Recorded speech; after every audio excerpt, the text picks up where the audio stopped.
E ó, a gente falou no comecinho do programa aí, né, de um dos nossos assuntos de hoje, que é a babosa. Gente, a babosa, ó, que eu escuto falar da babosa, minha avó falava da babosa, né? Babosa cura tudo, né? Babosa cicatriza, babosa hidrata, babosa pode passar na pele, babosa pode passar no cabelo, Será que é assim mesmo? Será que a babosa é tão boa desse jeito? E por que a gente não usa mais a babosa na vida da gente? Vamos conversar com quem entende do assunto, que é a Lília Maura Lima, que ela é farmacêutica e ela, pelo que eu sei, assina embaixo aí com a babosa, não é não, Lília? Tudo bem? Com certeza, tudo bem. Bem-vinda, viu? É um prazer estar aqui com você, Mila. Obrigada. É verdade isso que eu falei? Porque, ó, a babosa ela é uma planta muito antiga, né?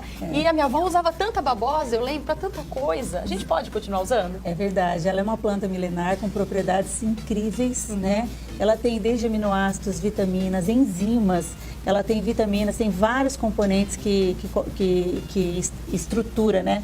Toda essa fala sua. Porque ela realmente reequilibra muitas funções orgânicas que muitas pessoas desconhecem, né? Certo. Então você, por exemplo, consegue cicatrização através dela, rejuvenescimento, bioestímulo, um estímulo positivo no sentido até do sistema imunológico. Olha lá. Né? Então, cada dia que passa, você consegue propriedades, por exemplo, para gástricos, estomacais, intestino, em fissuras anais, por exemplo. A babosa e a aloe vera é praticamente a mesma coisa? É a mesma coisa. É a mesma coisa? Proveniente da mesma plantinha. Existem 400 espécies de babosa. Nossa, tudo isso? Todas aloe, né? Tá. Porém, algumas, a maioria usadas para uso tópico e algumas espécies dessas 400, né, foram identificadas de 3 a 4 espécies que são para uso oral. De forma que você consegue essas propriedades também orais. E, por exemplo, você tem uma queimadura, se você utilizar a babosa, ela recupera, né? Porque nós temos toda uma cascata inflamatória que você consegue recuperação. Desde um fator de crescimento que contém na própria babosa. Olha isso, então é boa mesmo, né? Só que uma coisa que você falou agora e eu fiquei pensando, né? Existem mais de 400 tipos de babosa. Isso. Espécies diferentes. Eu tenho aquela babosa que dá sempre lá no fundo do quintal, né? Às vezes você tá passando na frente de uma casa, principalmente aqui no interior, a gente vê bastante, olha lá o pé de babosa, né? Eu posso ir lá, pegar essa babosa, levar para minha casa ou plantar na minha casa e utilizar? Ou eu preciso saber a espécie certa para eu não fazer besteira? A nível tópico, você poderia fazer uso dela, aquele parênquima, aquela parte interna. Aquela melequinha. Aquele gelzinho que fica internamente daquela folha, ela ali está contido os 200 elementos aproximados que a gente considera nutritivos, né, e funcionais para tudo que a gente busca. Então tem propriedades riquíssimas ali dentro daquele gel, né? Porém, muitas pessoas utilizam ele para via oral, para uso oral. Uso oral, gente, beber, tomar, comida para as crianças, tá? Dentro desses componentes importantes que fundamentam as propriedades medicinais e cosméticas dela, existem também os elementos tóxicos. Certo. Que muitas vezes, se você estiver usando indiscriminadamente e sem uma orientação adequada, pode se tornar tóxico. Entendi. E isso não é benéfico. Por quê? Porque tem quase próximo à casca, existe um produto fenólico, né? A gente chama de compostos antraquinônicos, que é a aloína, que pode desencadear um problema então, de intoxicidade. Não vai pegando isso que ela falou agora, não vai pegando qualquer babosa que você encontra no caminho e ingerir essa babosa ou dar para as crianças, tá?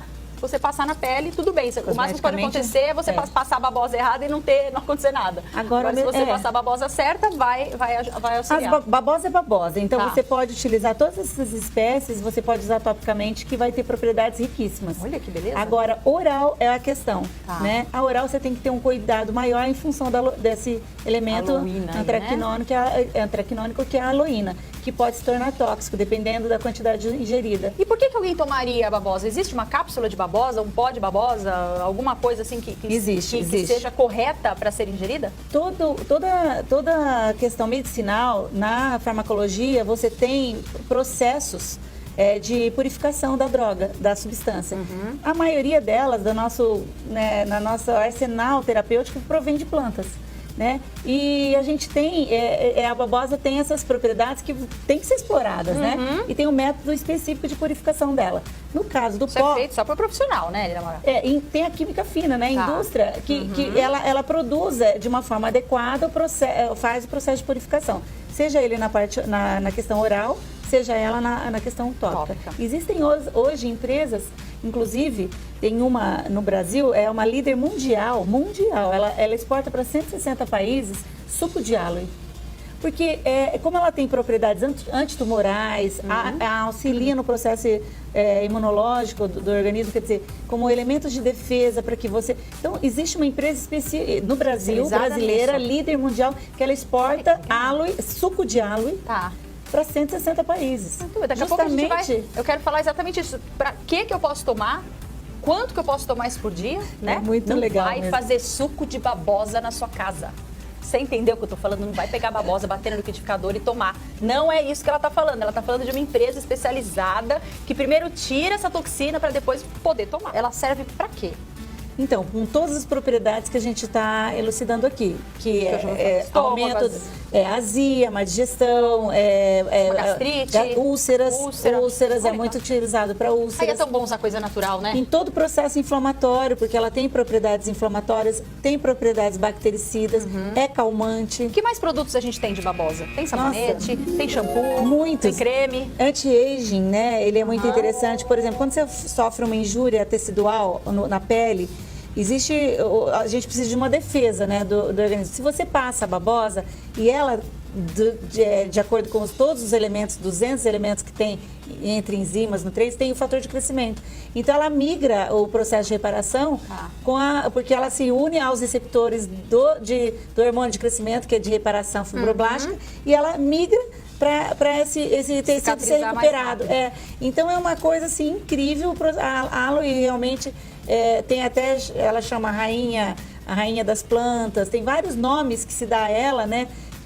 Porque realmente pelas suas propriedades. Então a gente pode usar e abusar. Shampoo para fortalecimento. Vou perguntar depois para o Alex se ele usa lá. Para shampoo, para cosméticos em geral, sabonete, pasta de dente, por exemplo.